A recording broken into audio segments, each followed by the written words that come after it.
तुलसीदास को हिंदी साहित्य के महान कवि माने जाते हैं।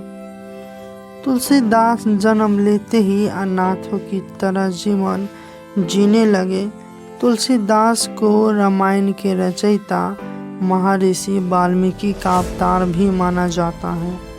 रामचरितमानस तुलसीदास का गौरव ग्रंथ है। तुलसीदास हिंदू धर्म में जन्म लिए। इनके शिक्षक नरहरि दास थे। तुलसीदास विश्व के 100 सर्वश्रेष्ठ कवियों में से एक माने जाते हैं। तो चलिए दोस्तों, आज हम तुलसीदास के बारे में जानते हैं।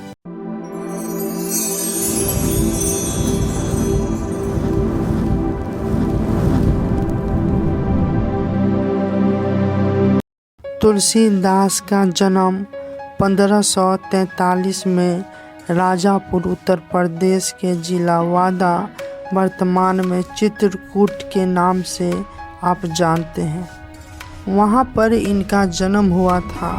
तुलसीदास के पिता का नाम आत्माराम दुबे और माता का नाम तुलसी। प्रचलित जनश्रुति के अनुसार 12 महीने तक माँ के गर्भ में रहने के कारण अत्यधिक हष्ट पुष्ट था। उसके मुख में दांत दिखाई देने लगे थे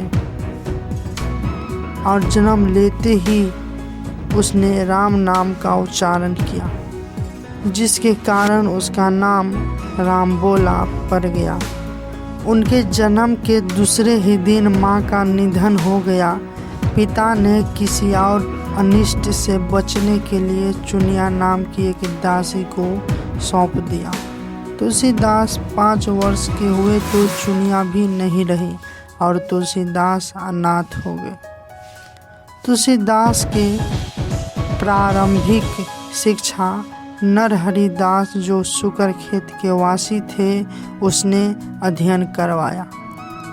तुलसीदास का विवाह संभवतः 1583 को 29 वर्ष की आयु में राजापुर से थोड़ी ही दूर यमुना के उस पार स्थित एक गांव की अति सुंदर भरद्वाज गोत्र की कन्या रत्नावली के साथ उनका विवाह हुआ।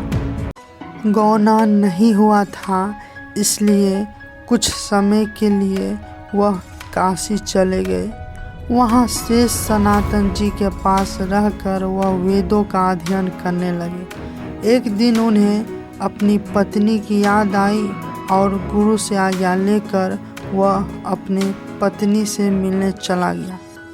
इतनी रात को रत्नावली ने अपने पति को आया देख आश्चर्यचकित रह गई। रत्नावली ने लोक लाज के भय से जब उन्हें चुपचाप वापस जाने को कहा तो तुलसीदास ने उसे उसी समय घर चलने को कहा। तब रत्नावली ने एक दोहा कहा, अस्ति चरम में देह्य तासो ऐसी पीड़ित, नेको जो होती राम से तो काहे भयभीत। दोहा सुनते ही तुलसीदास ने अपने पत्नी को उसी समय छोड़कर अपने गांव राजापुर वापस चले आए और वहां जाकर राम कथा सुनाने लगे। कुछ समय अपने गांव में रहने के बाद काशी चले गए और वहां जाकर राम की कथा सुनाने लगे। कुछ समय बीतने के बाद रामनवमी के दिन प्रातःकाल तुलसीदास ने श्री रामचरितमानस की रचना प्रारंभ की। 2 वर्ष 7 महीने और 26 दिन में यह अद्भुत ग्रंथ संपन्न हुई। तुलसीदास ने 80 घाट पर प्रार्थना के पद रचने लगे। इसके बाद उसने अपने अंतिम कृति विनय पत्रिका लिखी। तुलसीदास का निधन 1623 में हुआ था।